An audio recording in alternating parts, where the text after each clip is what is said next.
wow कस्तो दामी view हेर्नुहोस् त उल्टो क्यामेरा समातेर थियो नि त त्यही भएर त्यस्तो भएको हो त्यस्तो भयो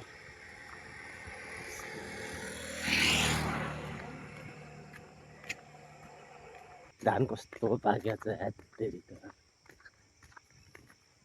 अघि पनि क्यामेरा उल्टो समातेको थिएँ भिडियोहरू पनि उल्टो आएको थियो सुल्टो बनाएर खिचिदिउँ न भनेर यो मेरो पहिलो नै भिडियो होला जस्तो मलाई चाहिँ यसो हिँड्ने घरहरू हेर्दाखेरि पनि कस्तो राम्रो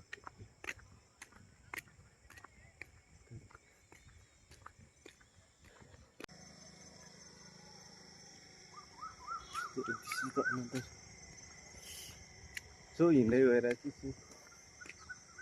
बाटोहरू अलिअलि मान्छेहरू चहलपहल गर्न थालिसक्यो आज कति कति आज 8 9 10 दुई दिनमा त दुई दिनमा पछि छठ छ क्या अनि त्यही भएर मान्छेहरू चहलपहल गरेर उता बजार पनि छ त्यही बजारको लागि मान्छेहरू यस्तो सामानहरू किन्नुपर्छ त्यही भएर ठिक छ तर पनि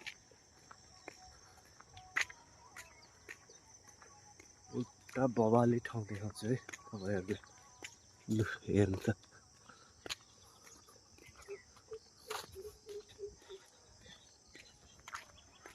यसो यो मुखिन गाउँमा छिरिसके यो हाम्रै गाउँहरू हो सबै खासमा त्यो म त्यो गाउँको मान्छे हो नि त त्यो अघि बोर्ड देखाएको थियो नि म त्यही गाउँको मान्छे हो अब त्यतिर म बिहानै उठेर यसो हिलडुल गर्न आएको थिएँ मर्निङमा धानहरू पुरै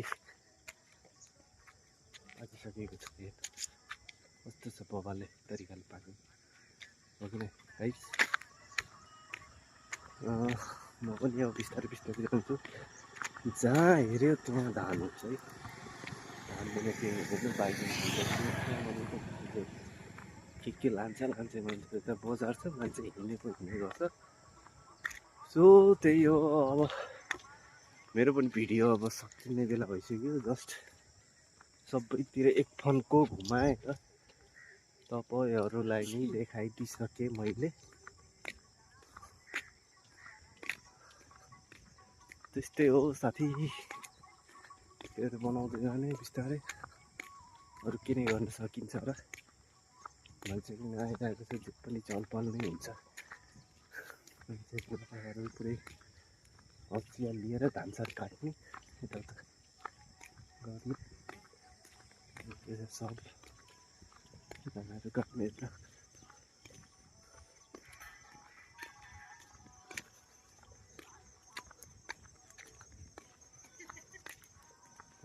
आगो लगाएको